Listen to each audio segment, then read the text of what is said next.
udah mulai dipercaya mungkin sama Gusti Allah buat yaudahlah kamu bisa ngerasain lah. Yang dirasakan sekarang ini merinding bagian belakangku, karena ketika kesulitan aku membaca doa, baca sholawat, ada energi yang keluar, berarti ada bentrokan energi, berarti sekitarku ada sesuatu, ada setan kasarannya kan. Ini Mas, aku mau nanya yang cara berkomunikasi dengan makhluk di luar kita ini gimana biasanya? Aduh, aku sampai sekarang pun belum pernah berkomunikasi. Soalnya ketika aku ditampakin wujudnya itu, aku cuma kayak tatap-tatapan ke orang jatuh cinta, ngeliatin mata-matanya gitu. Nggak pernah sampai komunikasi. Sebenarnya untuk komunikasi itu, ya kamu ngerti secara batin, ya kamu komunikasi secara batin. Dan sebenarnya ketika orang mata kasar bisa ngelihat, ya komunikasi lewat batin juga. Kayak udah kamu percaya aja, kamu ngobrol sama dia, kamu siapa, tapi lewat hati. Kamu tunjukkan ke sasaranmu. Misalnya kamu, sorry di sana ada kayak, misalnya ini contoh ya, di sana ada kayak sosok Kunti lah, kamu ngelihat, ya udah kamu batinmu tunjukin ke Kunti itu, kamu ngomong secara batinnya, itu udah masuk komunikasi. Cuman udah levelnya beda lagi di atasku, mungkin nggak tahu sampai mana ya. Oh, dan nanti jawabannya kerasa sendiri di batin. Iya, kedengeran. Misal kita nanya sejak kapan, dalam batin nanti ada kerasa sendiri itu ya jawabannya. Iya, ada temanku dia kayak ditemuin simbah leluhurnya. Itu orang Jawa kuno. Jawa kuno ya secara logika dia ngomongnya dengan bahasa krama yang halus dan benar kan. Cuman di kuping dia ngomongnya pakai bahasa Indonesia. Padahal dia nggak bisa ngomong bahasa Indonesia si simbahnya itu. Tapi yang tertranslate sendiri Iya. ya akhirnya. Kayak aku misalnya dari leluhurku orang Sunda. Itu zaman penjajahan Jawa sebelumnya kan. Mana ada kerajaan ngomong bahasa Indonesia? Ya bahasa daerah. Pasti. Tapi nanti ketangkapnya di telinga pasti bahasa Indonesia. Kayak ketransit otomatis. Kamu ngomong bahasa Indonesia pun nanti ketransit ke mereka dengan bahasanya mereka. Kayak gitu. Dan tadi yang sejauh ini yang ngejaga ada berapa tadi Mas? Aku lupa. Macam-macam. Yang sampai saat ini. Itu ada yang ngomong yang Romo orang Kebumen itu ngomongnya ada satu yang wujudin dia, yang memperlihatkan si ngomong aku ke si Romo itu ada satu, yaitu yang cewek, yang cantik. Terus dosennya temanku ngomong ada 3 dan ada satu apa ya, bisa dibilang pusaka. Pusaka yang ngelilingin badanku. Oh, benda ngelilingin. Benda pusaka. Cuman si Romonya itu bilang cuma ada satu, tapi si dosennya temanku bilang ada 3. Nah itu makanya, yaudah yang aku tangkap cuma ada satu yang cewek. Soalnya dosen temanku ngomong ada ceweknya juga sama persis. Sama persis. Terus mau nanya ini mungkin banyak juga yang dipertanyakan sama para penakut sama para penghuni kamar. Ini ya, proses-proses kayak membaca hal-hal yang seperti ini, itu yang secara langsung Mas rasain, Mas lakuin itu sama nggak kayak ini ya, kita ambil contoh si orang-orang di KTJ Kisah Tanah Jawa, terus orang-orang di Sarawijayanto dan lain-lain, itu prosesnya sama nggak atau berbeda-beda sebenarnya? Kayak dia bisa tahu ini caranya sama nggak sih? Dulu aku nggak begitu ngikutin Sarah. Aku ngikutin Sarah yang di podcastnya Didi Kobuzie. Untuk yang Kisah Tanah Jawa itu aku dulu tertarik karena Genta cerita Gentanya. yang itu apa sih, yang AI Abang Ireng itu, Yang mana? yang cerita horor yang sempat viral tuh yang Abang Ireng, Keluarga Tak Kasat Mata. Keluarga Tak Kasat Mata, Jombor. Akhirnya setelah Genta Keluarga Tak Kasat Mata kan akhirnya ke KTJ tuh, Kisah Tanah Jawa. Iya, di KTJ. Aku nggak masuk di pribadiku di Om Hao. Om Hao itu ketika datang di suatu tempat ada request dari si penunggunya, kayak harus pakai baju operasi lah, pakai ikat kepala yang Jepang lah. Iya, paham. Aku mikirnya, nek kamu emang bisa, kamu emang punya amalan doa Al-Quran, ngapain nurut? Mana aku agak bertolak belakang dengan KTJ itu, si Om Hao-nya itu yang harus memakai atribut sesuai request dari si setannya. Cuman lebih lanjutnya itu real apa enggak tahu juga, aku nggak pernah ngecek. Cuman emang ada beberapa yang pas dia cerita tentang kodam atau penjaga itu emang benar sesuai dengan apa yang aku ngaji di sana, ngaji di tempatku. Kayak kodam itu ada yang diisi dengan malaikat, ada yang diisi dengan jin, ada yang diisi dengan setan, kayak gitu. Berarti bisa mungkin bisa disimpulin gimana ya? Cara orang mungkin berbeda-beda dalam pengaplikasian yang hal kayak Dan gitu cara ya. merasakan orang pun beda-beda. Pasti beda-beda, nggak mungkin plek sama semua caranya ya. Betul. Oke. Ini sejauh ini apa ya? Yang paling aku ngerti pasti orang-orang yang bisa ngelihat, bisa merasakan itu nggak nutup kemungkinan pasti mereka juga takut sebenarnya kan. Takut. Pasti Asli aku takut. sampai sekarang Takut. takut. Tiba-tiba datang sosok apa di depan pasti takut juga kan. Takut. Ini apa ya? Yang paling mengerikan, entah itu bisa dibilang gangguan atau perwujudan atau hal-hal apa yang sejauh ini teringat dan itu gede banget, ngeganggu banget. Ini setan yang paling aku takut itu pocong. Pocong. Dan untungnya sampai sekarang aku nggak pernah dikasih lihat pocong. Dalam batin pun belum. Dalam batin pun untungnya belum pernah nampakin sekalipun pocong. Kok udah nampakin kayaknya aku nggak tahu. Soalnya apa ya? Aku udah dari kecil saya paling takut sama pocong. Entah kenapa. Bentuknya itu loh, kenapa harus dengan posisi kain kafan dan dibuntel atasnya. Sedangkan yang lain udah bisa pakai daster kayak kunti kan daster putih gitu kan. Yang paling aku nggak takut sih. Sampai sekarang ya itu setan paling takut itu pocong. Cuman untuk yang selama ini ketemu atau yang diperlihatkan dalam batin, aku nggak pernah takut. Aku segan. Lebih ke segan. Segan ketika aku didatangin dengan orang yang niat, setan yang niat. Gimana tuh Setan yang niat itu gini. Ketika kamu bukan setan sih, ini masih bukan setan. Ketika kamu didatangin oleh sosok dia yang niat. Akhirnya apa? Pakai baju beskap, pakai jubah yang gamis gitu. Itu aku segan, aku nggak berani lihat. Pasti bingung. Kalau untuk setan-setan receh itu yang kayak gini ngerasain gini kan udah paling aku maki-maki. Soalnya apa sih receh yang boleh pakai beli baju apa kayak kan yang kalau untuk yang udah niat dia pakai kayak jari kayak gitu udah aku soalnya bukan kelasnya. Ilmunya bukan kelasnya. Dia udah laku dari bertahun-tahun, saya baru mulai kayak gini. Bukan kelas saya itu. Kalau untuk yang ditakutin sama aku pernah lihat, alhamdulillah nggak ada yang pernah aku takutin. Karena yang aku takutin itu pocong dan aku belum pernah ketemu. Jangan sampai ketemu lah ya. Gangguan terbesar mungkin ada mas? Gangguan terbesar ketika lelaku apa ketika ketemu setan? Mungkin kita nggak usah di luar, mungkin nggak usah spesifik ke lelaku atau yang di luar, secara umum gitulah, mungkin pasti ada sesuatu gitu kan. Gangguan terbesar itu adalah Perempuan. Asli perempuan. Godaan Karena terbesar. perempuan itu, buat yang perempuan itu godaan terbesar laki-laki. Lelakunya seorang laki-laki, prihatinnya seorang laki pasti bakal hancur ketika dia suka sama orang. Karena di sana hatinya bakal goyah, bakal kepecah. Karena orang ngaji, orang lelaki itu dia mainin perasaan, mainin hatinya. Gimana cara melatih kepekaannya lewat hati, lewat batin. Oh, lewat hati semua. Ya gini, simpelnya gini. Kamu ngerasain kopi nih, kopi janji jiwa. Lewat apa? Mulut merasakan apa melihat? Merasakan. Udah, awal itu kan kita merasakan, kita menyentuh. Kasar. Rasanya kan. Semua itu dari rasa sebenarnya. Permainan rasa. Ketika kamu bisa klik hatimu udah bisa mulai apa ya? Bilang tandes, udah bisa mulai gini ke hatimu dengan sholawat dengan bacaanmu, ya udah. Itu nanti bakal peka dengan sendirinya. Oh, paham gambaran nih kayak ini kita kalau cuma ngelihat, ini kita tahu nih kopi janji jiwa, tapi kalau kita belum bisa ngerasain, belum masuk mulut, kita nggak tahu rasanya apa segala macam. Dan lewat rasa akhirnya kamu akhirnya masuk ke otak, pikiran menyimpulkan ini enak apa enggak. Karena sebenarnya awalnya dari rasa dulu. Berarti awal mulanya dari rasa dulu sebenarnya yang paling penting. Kalau orang yang mau melatih seperti ini, yang melatih perasaannya, fokus. Kayak gitu, Mas. Oke. Ada request pertanyaan? Ya, Nopi. Nggak ada. Tapi setiap orang pasti ada yang ngomong. Iya, pasti ada yang ngomong. Pasti ada yang ngomong setiap orang. Hampir sejam mungkin. Dari yang kita tangkap apa ya? Nggak ada. Nggak ada yang ditangkap.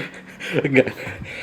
Kemampuan yang kita milikin kayak Mas Ada milikin itu pasti tergantung dari diri kita sendiri menggunakan itu ke arah mana kan. Benar. Yang paling berat untuk dijaga tuh apa sebenarnya Mas? Dari yang dimilikin sekarang.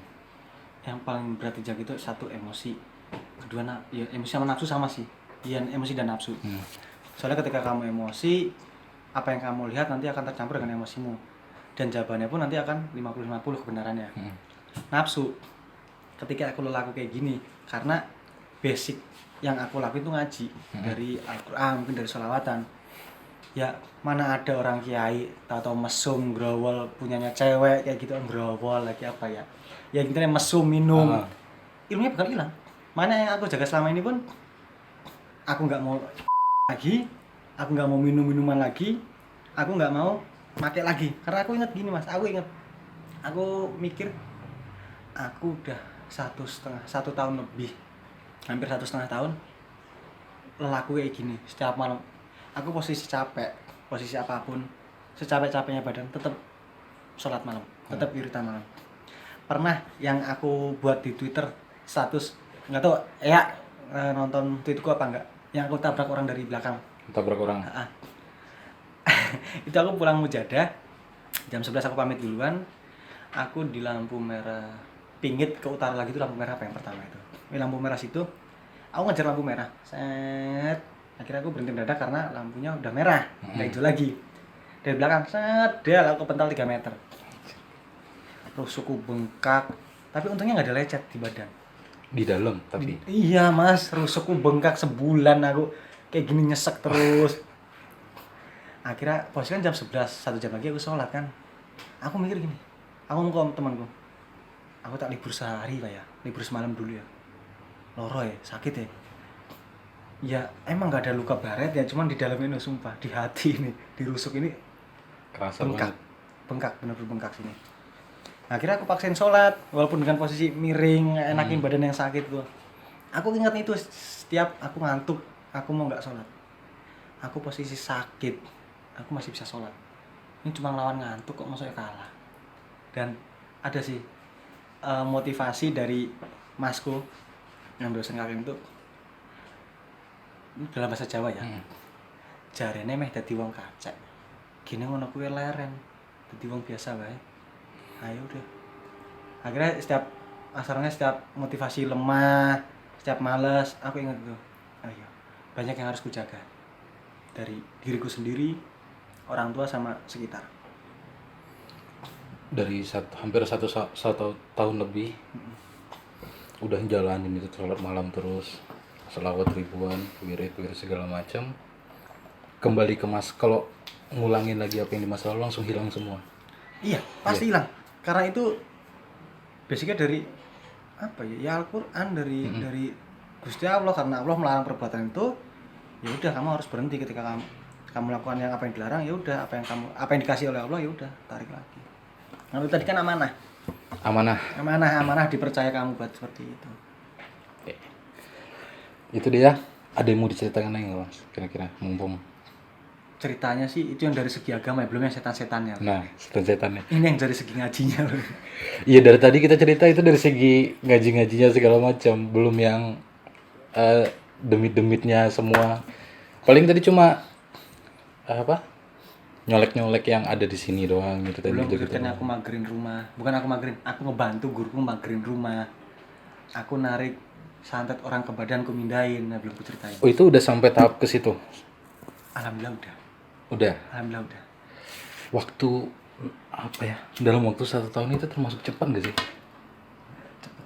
Untuk Kalau biasanya orang ceritain kayak gitu, wah ini saya lama mas dalam ini kayak gini. Jadi anehnya gini mas,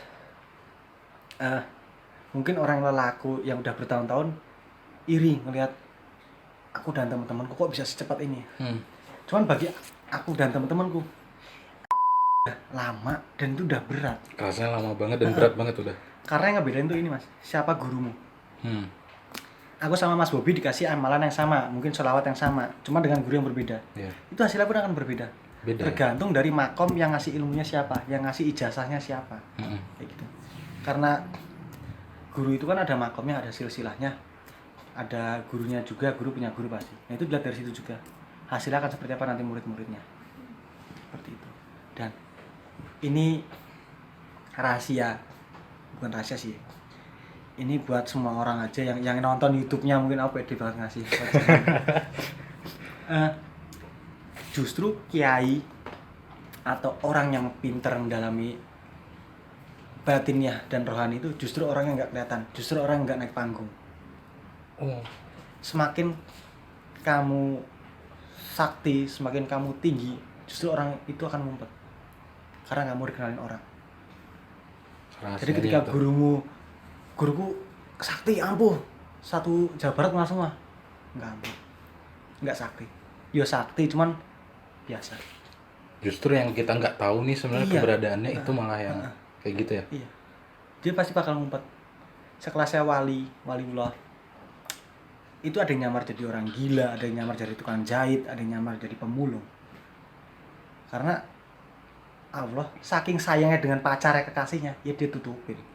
Kalau dibuka-bukan orang pada tahu, pada kenal. Iya. Aku sering dengar banyak cerita yang kayak gitu tuh. Wali Allah atau sejenis-sejenis yang seperti itu eh, ada yang bermacam-macam sih sosoknya, bukan yang kayak jubah orangnya kayak ya Habib-Habib yang terkenal gitu. Mungkin ada Habib siapa ya di Jakarta yang kayak ini mohon maaf orang kayak dilihat kayak orang nggak waras kayak gitu, sering nyoret-nyoret apa yang gitu-gitu tuh. Itu kadang kelasnya wali itu ada yang sampai, kan wali itu ada tingkatannya juga. Wali biasa, yang paling tinggi itu wali kutub. Wali kutub tuh kalau kamu nonton kartun Avatar The Last Airbender, Gitu. asli itu sama kayak ilmu toreko, ilmu ngaji soalnya. Ingat para penakut, para penghuni kamar, bukan ini ya, bukan wali ini, ingat, Wali bukan apoy, bukan, hati-hati Anda, cari jodoh. bukan apoy. Wali itu ya ada tingkatannya. Ada wali yang emang dia tugaskan mungkin buat mimpin suatu negara. Ada yang wali diamalkan dia mimpin, dia buka pesantren gede. Ada juga wali yang benar-benar wali itu udah ditutupin. Ada satu cerita dari Gus ya, guruku itu. Ada wali, dia udah bertahun-tahun puluh tahun nggak ketahuan dia sebenarnya wali. Akhirnya ada yang sadar, ada yang ngeh, oh dia wali nih. Akhirnya dia pulang ke rumah, dia berdoa, ya Allah cabut nyawaku, aku udah ketahuan. Ya udah, habis itu dia mati. Karena wali itu sebenarnya nggak mau ketahuan dia siapa sebenarnya. Berarti yang emang sebenarnya wali, dia nggak mau ngakuin dirinya wali. Itu ketika kamu emang sakti beneran, kamu bakal ngumpet sebenarnya. Bakal nyembunyiin Identitasnya. identitasnya dia. Identitas aslinya itu. Karena saya bukan wali, karena saya bukan orang sakti, jadi saya umbar-umbar. Umbar semua. Biar semua orang tahu. Karena ketika saya percaya, ketika saya cerita, nggak ada yang percaya. Nah yang kayak gini-gini cerita di luar, Nggak ada yang percaya, Mas. Nggak ada yang Aku percaya. sampai jengkel. Kan aku sekarang udah kerja. Hmm. Alhamdulillah. Udah, kamu tuh jangan banyak begadang, tidur. Kan aku paling sehari tidur cuma 2 jam 3 jam. Jangan banyak begadang, tidur. Pak, aku kalau malam sholat. Sholat apa orang kayak kamu? Kamu tuh ngapain? Aku ngaji, Pak. Alah, ngaji apa ngasah biji, Pak ya? Langsung. Dia tanya, aku jawab. Tapi nggak dipercaya. Ya akhirnya banyak orang yang ketika aku ceritain, ketika dia cerita nanya, sadar kok ngaji, sadar kok kayak gini. Udah, akhirnya aku seneng. Berarti aku bisa nutupin itu semua. Dan ketika aku buat konten ini, mungkin orang lihat, alah ngomong kotor ya. Pasti ada yang nggak percaya, asli. Orang-orang yang kenal dulu pasti banyak yang nggak percaya. Nggak ada yang percaya mungkin. Karena jauh banget, jomplang banget dengan Sada yang dulu. Suasana hati yang dirasakan pasti jauh lebih baik dong sekarang. Tenang sekali, tenang. Lebih tenang ya. Jadi aku sempat cerita ke Gusnya itu, Gus, kok sekarang aku orang gila ya? Ah, kok iso? Aku ada masalah apa sih aku ketawain. Aku ketabrak mobil, aku buat lucu-lucuan di Twitter sampai kiranya aku emang bercandaan, padahal aku berani tabrak mental 3 meter. Akhirnya setelah temanku cerita aku tabrak itu, ya nggak ada yang percaya, goblok masa iya aku ketabrak. Dan akhirnya kadang orang lebih nerimanya aku yang selengean daripada aku yang udah mungkin udah sedikit membaik, lebih baik. Oke. Tadi mungkin orang ada yang percaya atau ada yang enggak ya. Itu ya terserah mereka lah. Iya, Mau enggak ngasumsikan. ngefek di aku. Soalnya ketika kamu percaya, syukur, enggak ya udah. Toh percayamu apa enggakmu enggak bakal ganggu hidupku. Benar. Enggak bakal ganggu lelakuku setiap malam, enggak bakal laku setiap hari. Dan intinya sampai sekarang tuh ya tetap istiqomah ngelakuin lelaku terus. Alhamdulillah tetap istiqomah. Secapek-capeknya kerjaan, pulang jam 11 malam, jam 10 malam, akhirnya tetap sholat juga malam. Harus ngejaga sholat, tetap sholat. Iya. Soalnya nanti ketika aku bolong satu, pasti ada suatu kejadian yang enggak enak. Ada satu kejadian yang gak enak. Pernah ngalamin yang ke arah situ? Alhamdulillah belum, karena aku belum putus. Belum pernah putus dari awal. Dari awal udah. Aku mulai itu puasa tahun kemarin. Hari pertama puasa tahun kemarin. Enggak, aku mulai itu April bulan April tanggal 17. Alhamdulillah sampai sekarang masih kejaga. Gokil juga nih dari tadi. Apa ya? Bisa menarik tadi belum bisa ya. Tadi sempat Menarik, belum. cerita di luar apa ya, record ya. Belum bisa menarik tapi udah bisa kayak ngobatin, bisa nggak sih hitungannya? Ngobatin orang serupan, orang sakit. Orang surupan dah. Eh, Mengeluarkan demit. logikanya simpelnya gini. Aku belum pernah ada orang serupan aku obatin. Jujur aku belum pernah. Cuman logikanya ketika aku bisa narik santet pindah ke badanku, ketika aku bisa ngusir setan, ya insya Allah juga bisa ngilangin yang kesurupan. Itu apa fungsinya narik santet pindah ke badan supaya apa? Nah itu tuh Kan ngerti di santet di sesuatu yang gimana, kenapa malah ditarik ke badan? Atau memang itu prosesnya? itu waktu zaman aku belum bisa ngontrol. Jadi ada amalan sholawat itu, itu khusus buat yang makhluk-makhluk halus jenis setan. Sebenarnya buat musir. Tapi balik lagi ke niat. Karena aku niatnya penasaran. Ya udah akhirnya karena penasaran akhirnya masuk ke dalam biar nggak penasaran lagi mungkin. Niatnya penasaran. Karena aku penasaran ini emang iya bener lah, emang bikin sakit kok. Jadi aku baca itu, tahu tanganku yang sebelah kiri lumpuh gini. Udah akhirnya ya mau nggak mau harus dihilangin juga. Untungnya aku udah dikasih tahu untuk bacaannya apa untuk ngilanginnya itu, dan untungnya ampuh bisa ngilangin. Ampuh Bisa ngilangin. Jenis setan apapun bisa. Jenis setan apapun bisa. Setan apapun bisa. Oke.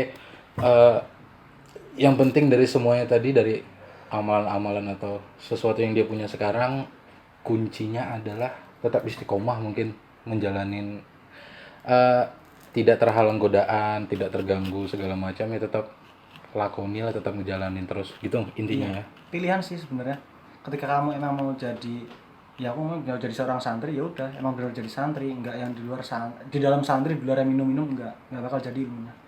Santri udah plek santri. Harus mengorbankan masa muda. Jadi kalau yang Akpol Taruna ngomong aku mengorbankan masa muda aku untuk sukses, sekarang aku kurang berkorban apa, cuk aku liane dolan bengi aku silo, liane turu ngantuk kene isih silo. Itu ada jam-jamnya atau Mas? Setelah jam 12 Setelah jam 12 malam sampai subuh gitu pernah? sampai subuh. Sampai Aku subuh. pernah mulai jam 12 selesai subuh. Berapa jam itu lama? Ya subuh jam berapa? Jam 4 lebih. Ngimbangin untuk urusan kehidupan dunia aman-aman aja Sam ya. Kayak kan itu dari malam sampai subuh, kan pagi kerja pasti. Ya untungnya pas saya sampai subuh aku lelah itu aku belum kerja, masih skripsi jadi masih nganggur. Masih Nggak ada kuliah. Bangunnya asar habis itu. Kalau sekarang mulai 12:30 nanti selesai jam 2:30. Aku selalu tidur tuh pasti setelah jam 3. Karena ada sesuatu nanti. Kalau sebelum jam Ini mau lanjut ke part 2 apa tak di sini yang setelah jam 3 tidur? masih cukup nggak sini? Enggak. 30 detik. Oh sudah nggak cukup. Udah, closing aja kalian. Closing yang aja. Part 1 closing aja. Part 1 closing dulu. Ada mau disampaikan terakhir mungkin? Tetap meyakini apa yang jadi pilihan. Istiqomah. Tetap yakini apa yang jadi pilihanmu. Itu dia dari SHBT Bercerita episode kali ini. Terima kasih udah menonton. Sampai bertemu lagi.